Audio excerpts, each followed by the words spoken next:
Alright guys, welcome to another beer review, and today we're going over to Left-Handed Giant and we're having a look at the Art of Flight, which is a hazy IPA at 6.5% ABV, brewed with Strata and Amarillo.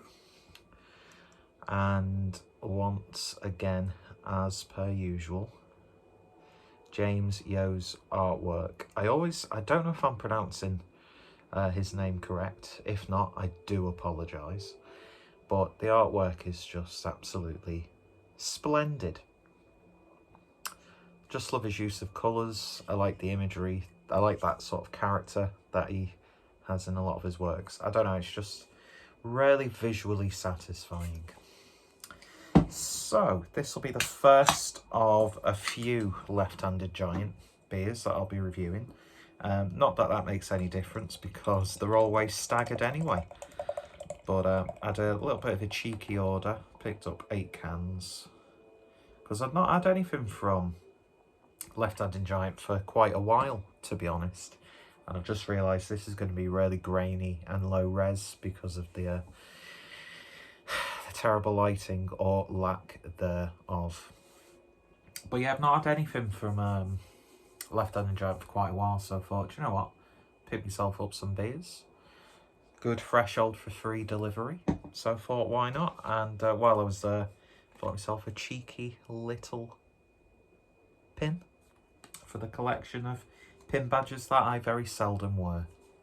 But anyway, so beer in the glass then, and it actually shows the lighting works in my favour because you actually get it looks better on this low quality camera than it does. Well, it looks amazing in real life. It's just a beautiful looking beer, quite frankly.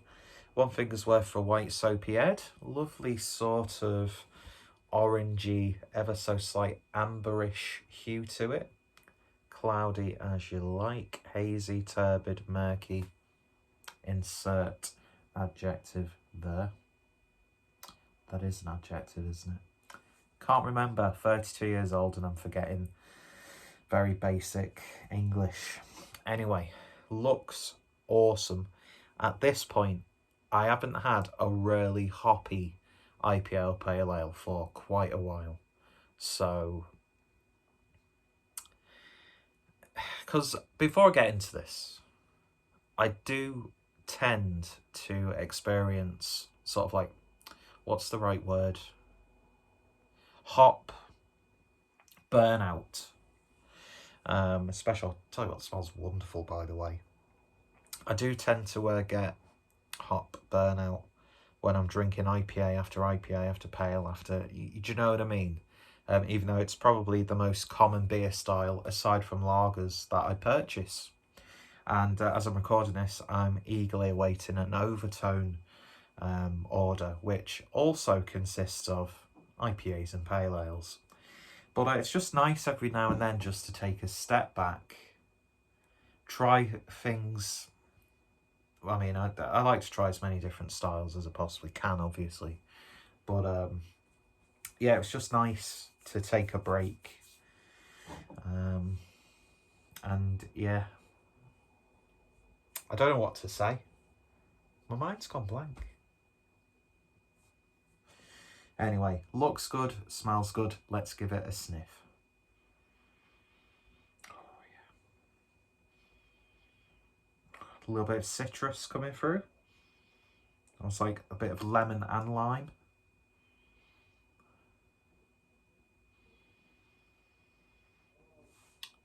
You get sort of like melon, pineapple, but it's not really tropical. You're not getting any of those sort of like mango sort of aromas. But yeah, soft, sweet, citrusy vibes going on with this one. Smells absolutely wonderful. Let's give it a taste. Cheers, folks.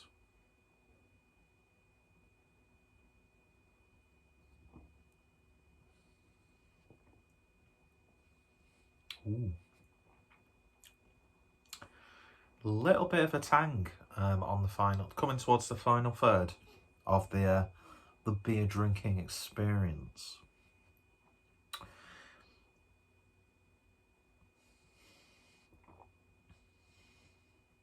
almost getting a little bit of a raspberry tanginess to it. Or tartness, not tangy. Mind you, I suppose you could describe a pungent raspberry as tangy.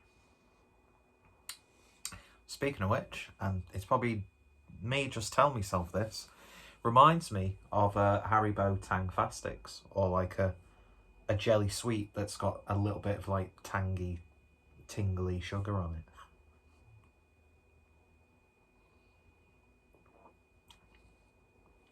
There is a herbal character underneath all of that. It's not too sweet. Nice gentle bitterness. I was going to say generous bitterness, but gentle. Two completely polar opposites when you're describing something like this, but prickle of carbonation there, but it's got a lovely medium mouthfeel.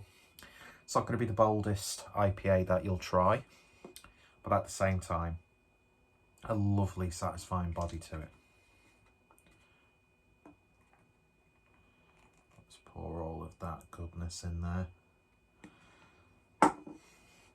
Just look how sort of reinforced that head is. Pillowy.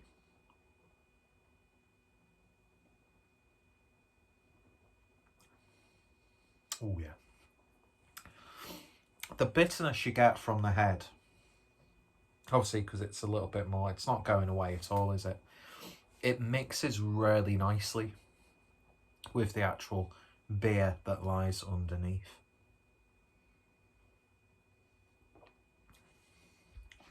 I am getting a little bit of a lime character coming through. But I'm saying these sort of things, it is still quite soft and rounded. Bitterness builds up a lot, actually, the more you drink it. Excuse me. It's good stuff.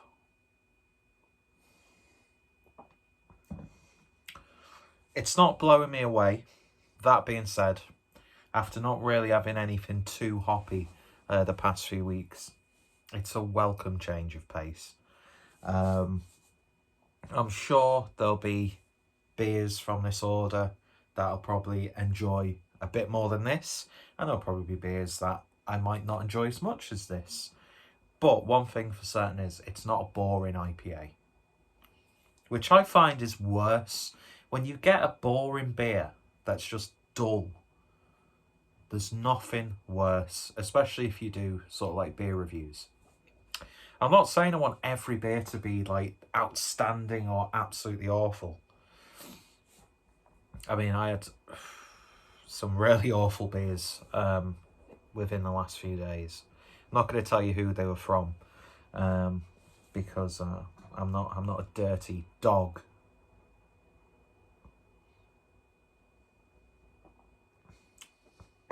But anyway, that was a little bit vague, wasn't it? I was trying to like hint at something, but it was a little bit vague.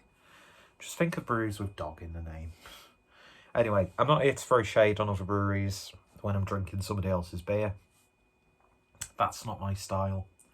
I mean, I'll talk shit about a brewery in message groups and stuff because, you know, I'm a bitch that way. More I'm talking though, the more an aftertaste is developing, which is developing into something maybe a little bit medicinal. But it's not taken away from the beer itself. 6.5%. It's drinking really nicely, as one would expect. And yeah, I've got the sort of like house pale. I can't remember what it's called in the fridge. I think it's like something like Dream House. I'm not too sure. Or am I thinking of that Japanese film? I can't remember. So yeah, very nice indeed. I've had much better Left-Handed Giant, but at the same time, I've had much worse, more highly regarded IPAs from other breweries. It's just one of those things. So I would recommend it. Perfect if you're in a session, I'd say, even though it's not really technically sessionable strength, but it is very easy drinking. nice and moreish. But just expect maybe a little bit more of a lingering aftertaste on this one. But yeah, very happy with that. Off to a good start with my little haul from Left-Handed Giant. And if this has been the sort of starting point, it can only get better from here, ladies and gentlemen. Mainly gentlemen, because I'm not exactly, you know, a heartthrob. Did you hear my arm click? I just moved it to the side. 32 years old, look like I'm 24, but I have the body of an aged alcoholic. Anyway, food for thought there. So go check out Left-Handed Giant. Go check out James Yo or Yao. I'm not sure it's pronounced, and I'm awful with names. And of course, I have reviewed a few Left-Handed Giant beers on the channel, so if you're interested, then just look it up, because I'm well too lazy to actually compile my reviews into playlists. I think that says a lot for my channel, to be honest, but anyway, hey ho, and my life. Anyway, and I've said anyway way too many times. Thanks for watching, folks. If you've tried it, let me know your thoughts, opinions down below. Are you a fan of Left-Handed Giant? Are you a fan of Left-Handed Giant Brew Pub? What other Bristolian breweries would you recommend? And brews from Left-Handed Giant. And said that in a very incohesive manner, but it is what it is. Thanks for watching, folks. Y'all take care. Y'all stay safe. Can't believe I'm saying y'all. And I'll see you later. Bye.